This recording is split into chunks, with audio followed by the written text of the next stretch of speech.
সিদ্ধ আলু আর সিদ্ধ ডিম দিয়ে একটা তরকারি তৈরি করছি। এই জন্য সিদ্ধ আলু ডিমকে ভালো করে মেখে এর মধ্যে ধনেপাতা, পেঁয়াজ কুচি, কাঁচামরিচ কুচি, তারপর মরিচি গুঁড়া, ধনিয়া গুঁড়া, হালকা জিরা গুঁড়া, তারপর লবণ দিব, তারপরে আদা এবং রসুন পেস্ট দিব, 2 চামচ কর্নফ্লাওয়ার দিব। এগুলো সব উপকরণ একসাথে দেওয়ার পর ভালো করে হাত দিয়ে মেখে বল বল আকারে তৈরি করে নিব।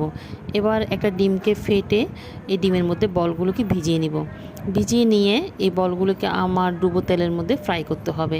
আর ফ্রাই করার সময় অবশ্যই খেয়াল রাখতে হবে এক পাশ ভালো করে ফ্রাই হলে তারপরে আমি বলগুলো উল্টাই দিব, না হলে ভেঙে যাওয়ার সম্ভাবনা আছে। এরপর একটা কড়াইয়ে আমি পেঁয়াজ, রসুন, টমেটো, এলাচ, লং, দারচিনি এগুলো দিব, সাথে একটু আদা বাটা, রসুন বাটাও দিব। দেওয়ার পর আপনার একটু সামান্য পানি দিয়ে এগুলোকে ভালো করে কষিয়ে নিব। এগুলো যখন ভালো করে কষানো হয়ে যাবে ওখানে বলগুলো ছেড়ে দিব। এবার আপনার কিছুক্ষণ রান্না করতে হবে, আর চুলার আঁচটা অবশ্যই মিডিয়ামে দিয়ে রান্না করতে হবে। বেশি বড় করে দিলে এই আলুগুলো ভেঙে যাওয়ার সম্ভাবনা আছে।